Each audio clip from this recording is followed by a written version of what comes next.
Welcome to Mainland Television News. I'm Rajat Agarwal. Here's what's happening around the region today. House fires prompt questions around smoke alarms.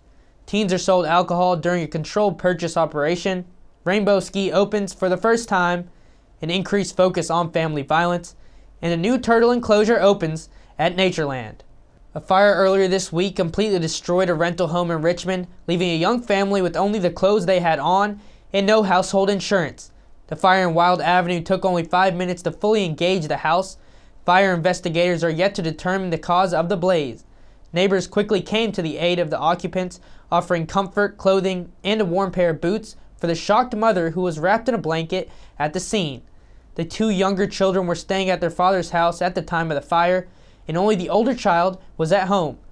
News reached Mainland the day after the fire that the family had received donations of furniture, clothing, and support from friends, and have also been offered more rental accommodation. This week's house fire is a reminder for all of us to check our smoke alarms, and for some perhaps, looking into insurance for household contents. Our team went out to the streets to ask people if they had working smoke alarms and contents insurance. This time of year brings an increase in house fires. Do you have a working smoke alarm installed in your home? Yeah, we have three, one in each end of the house and then one in the lounge in the middle. Had them. The batteries died. Yes. Yes, you do. Yes, I do. Yes, I do. Yes, we do.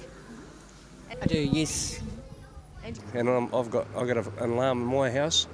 And the fire brigade were up there about 2 months ago and checked all the alarms. Do you have house and contents insurance? Yeah, I do, through AMI Insurance, absolutely. Wouldn't live without it. No. Is there a reason why? I can't afford it. Yeah, I think so. Yes. You do. Not right now, I haven't.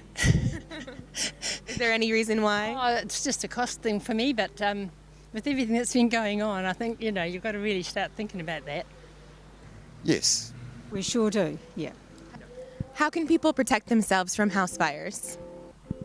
I think just being wise, keeping your eye on what you're doing, and watching that heaters people aren't running around heaters and log burners and stuff like that. Safety guards for the fireplaces and be more safe, wary, yeah.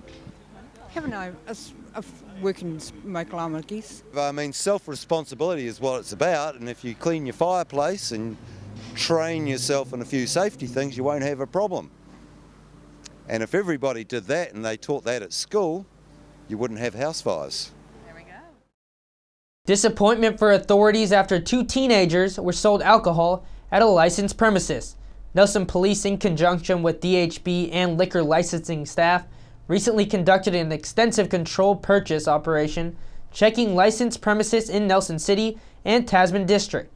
32 premises were visited by 16-year-old volunteers who attempted to purchase alcohol.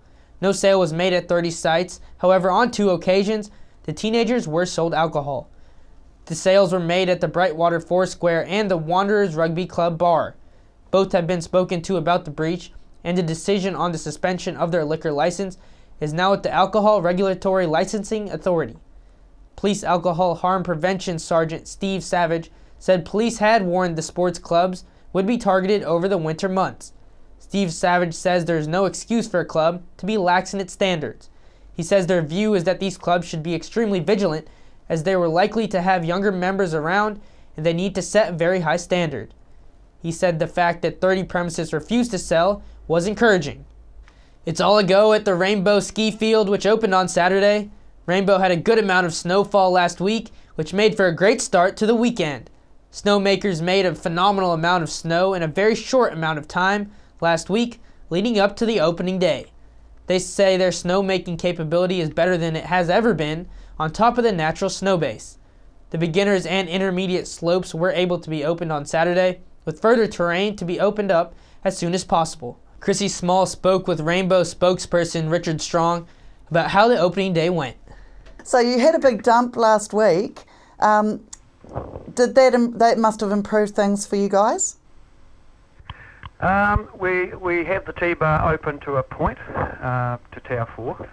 The base area is all open, but we don't have enough snow above the Tower 4. I see. And, right, okay. We're waiting for extra snow to come to open up the entire mountain. Okay, well, the way it feels out there today, I'm sure you're going to get some soon. That answer your question? Yeah, it does. Now, Richard, are you happy with the numbers of people coming up to ski? Yeah, we're stoked. Yeah. We the mountain will, when the mountain and the T-bar runs to the top,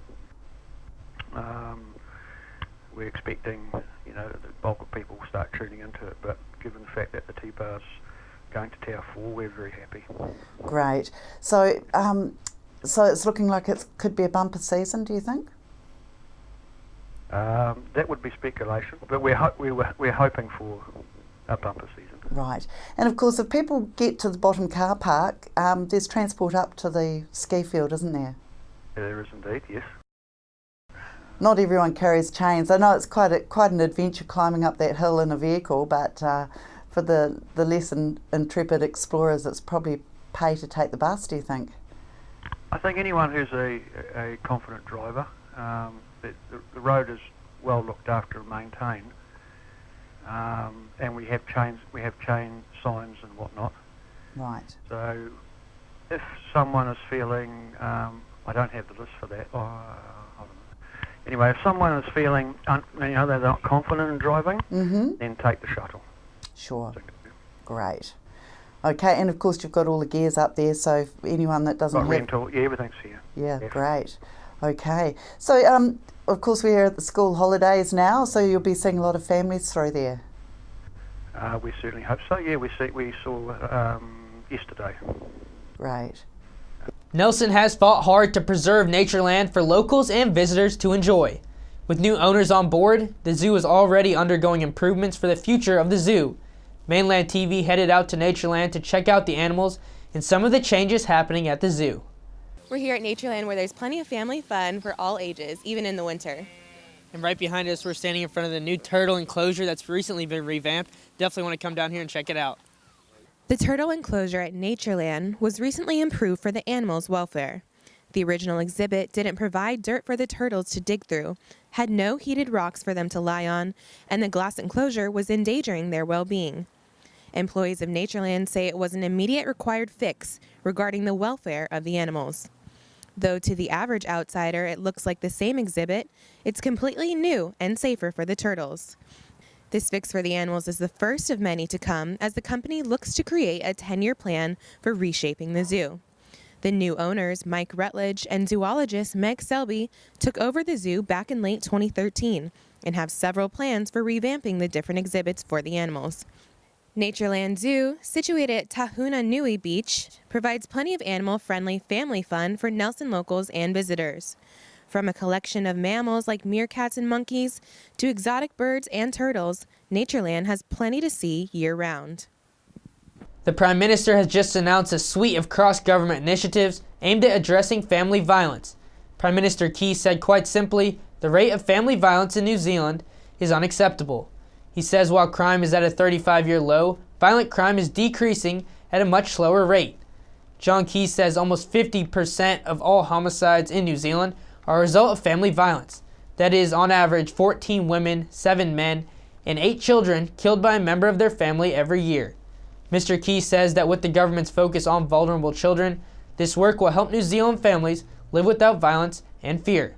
Firstly, Tariana Turia has released the government's response to the Expert Advisory Group's report on family violence.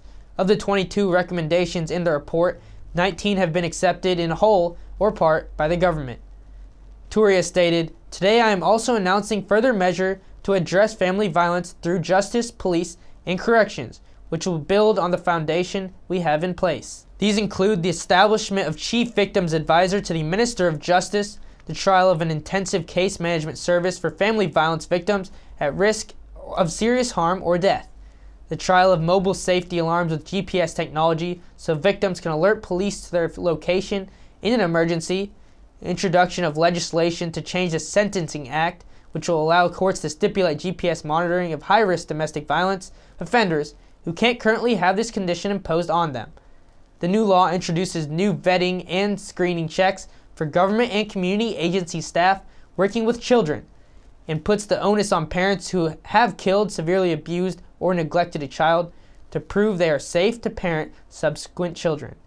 Prime Minister Keys says they have also increased the penalty for breaching protecting orders and improved non-violence programs for offenders. This week, Mainland is following up on this issue in relation to how it's affecting the Nelson Tasman community. A new dawn has started with Te Piki Oranga opening its doors to deliver Maori health services across Te Tau Ihu, or the top of the South Island. NMDHB General Manager for Maori Health and Whanau Ora, Harold Wareta, said a new era of health service provision will be provided which has a focus on Whanau Ora. Previously, services were delivered across many different settings. Te Piki Oranga now centralizes Maori personal health, Maori mental health, and Tamariki Ora into one organization. The DHB board gave its approval in November 2013 to refocus Maori health service delivery. Mr. Wareta said the DHB, in partnership with Te Piki Oranga, will continue to target diabetes, respiratory illness, cancer, and heart disease. However, as a district, we are targeting the next 2 generations and improving access to health care. Te Piki Oranga Tumaki General Manager Annie Hobby said the change will see resources being directed to supporting Whanau, achieving overall health outcomes and social independence. Te Piki Oranga will be measured on health outcomes to a targeted part of the Maori population who live in the communities with a high unmet need. She said the change will see the introduction of Whanau Ora service, which will introduce primary health care, nursing, social worker support, and Whanau Ora navigator working for the best interest of Maori Whanau.